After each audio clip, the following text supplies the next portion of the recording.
Toxic masculinity. We hear about it every single day in the media and academia. But what is it and how does it actually work?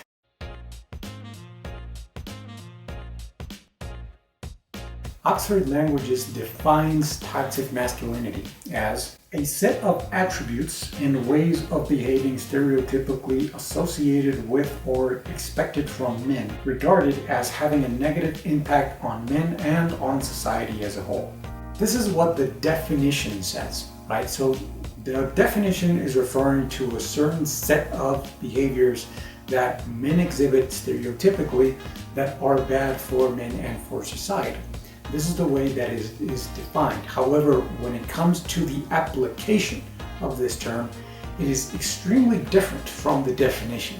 When it comes to the application, it is seen more as sort of an original sin, something that is uniquely male and that men need to sort of repent for or extract out of themselves or exercise out of themselves in order to be a functioning member of society. What do you think about the term toxic masculinity? I think it's a toxic term.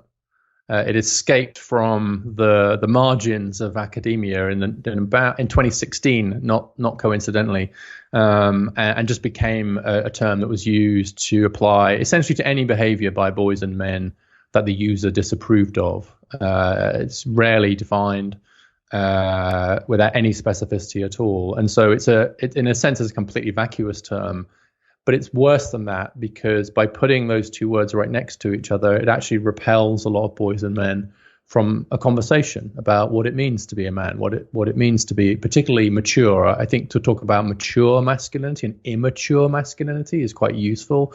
But the idea of toxic, it's like Puritan. It reminds me of the idea of original sin in Christian theology, right? And you need these exorcisms. You need someone to come and exorcise it. If you just weren't so male, you'd be okay. And having raised 3 boys to adulthood, I got to tell you, that idea that there's something toxic in them that has to be expunged is not a helpful way to raise them. And so if we could just consign that particular term back to the obscurity of academic journals, that would be great. In fact, the director James Cameron from Titanic and Avatar and all these amazing movies said that testosterone is a toxin that men need to cure themselves from. But once again, the application of this term is very different from the definition.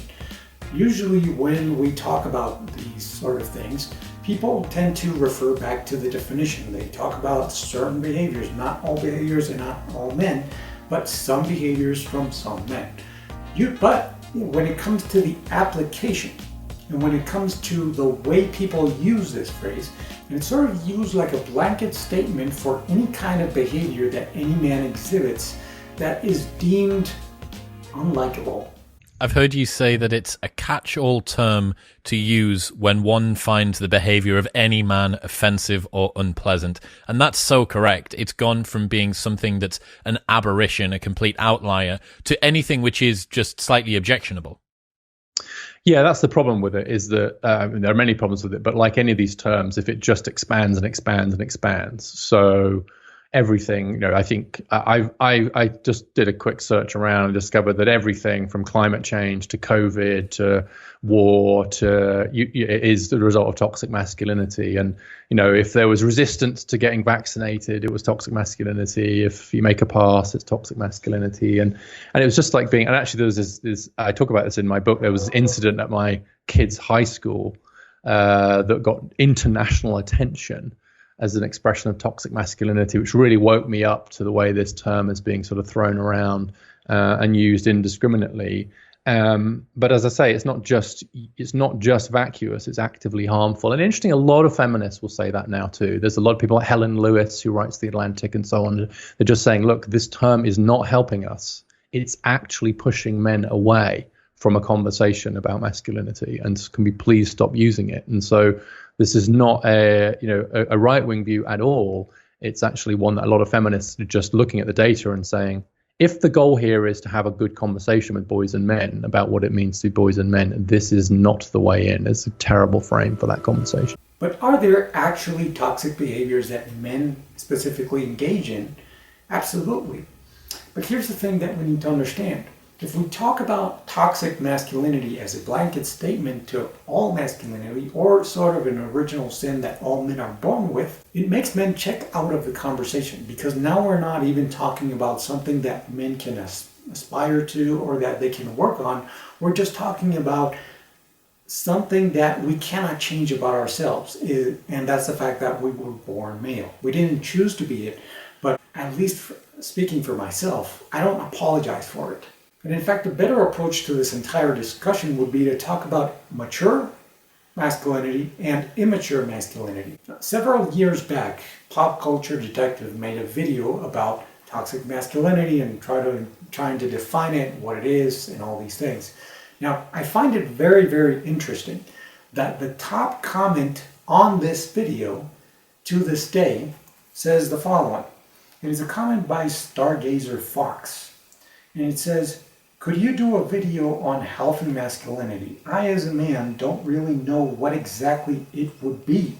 And that comment has over 2,000 likes and 0 responses. And the reason why I find it interesting is because there's all this talk about what men shouldn't do, and there's all this talk about how men are toxic or fragile or all these things, but there's not enough talk about how men can express their masculinity in a healthy way. Now, an example of immature masculinity that is based out of an immature mentality and an immature way of dealing with things would be, for example, catcalling, or for example, harassing women, being violent towards other people because you became irate or not controlling your emotions, and so you become violent, or stereotyping women or stereotyping certain groups of people because you feel a certain way about what happened to you or how you reacted to something. And so not having a control over yourself and not really having control over your mind and over your emotions leads you to be immature and react in immature ways. And so that is immature masculinity, and that's usually what's regarded as toxic masculinity. And yes, that is toxic behavior we should all avoid. But when we talk about masculinity, we should really be focusing on mature masculinity. So what does it actually mean to be a mature man? And a mature man is somebody who is in control of himself and of his reactions, who can have the capacity to be dangerous when is needed, who has the capacity to be competitive when is needed, but also has the capacity to be gentle, who also has the capacity to listen, who also has the capacity to assess the situation and look how to respond in the best way that is going to benefit you and the people around you. So the solution to toxic masculinity is to stop talking about toxic masculinity. The solution is to stop viewing masculinity as toxic, is to stop viewing men as toxic, is to look at men in a positive light and encourage them to work towards maturity, to work for a mature version of masculinity, and to encourage them to be a part of society and let them know that yes, you are needed, yes, you are welcome, and yes, you should be working towards these ideals because it's going to benefit you and it's going to benefit the people around you. No good ever is going to come from antagonizing people. If you're trying to recruit people to your cause, if you're trying to get people to help you, whether it's men, whether it's women, whether it's any kind of people, we need to start addressing people with respect and with dignity. But let me know what you guys think in the comments below. Subscribe to the channel, like the video if you like the video, and if you want to watch another one, here's another video about men's mental health and the things that they don't talk about when it comes to that.